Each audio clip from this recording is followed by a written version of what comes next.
Welcome to ReShoot 360 tutorials. Today, we will see the photo filter split Pano.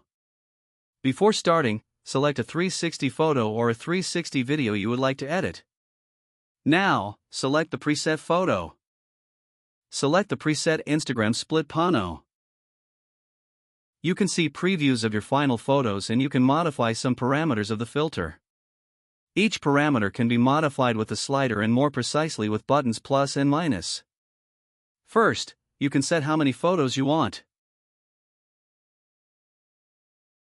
Size parameter changes the size of the photos. You can slide the screen to define where your split Pano starts. Horizontal parameter allows to move only on the horizontal axis. Vertical parameter allows to move only on the vertical axis.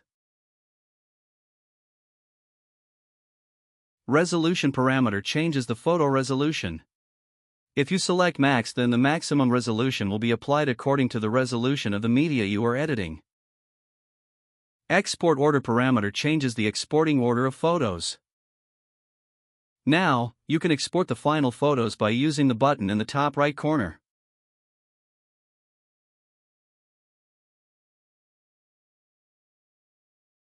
Your photos are saved on your device in the album ReShoot 360.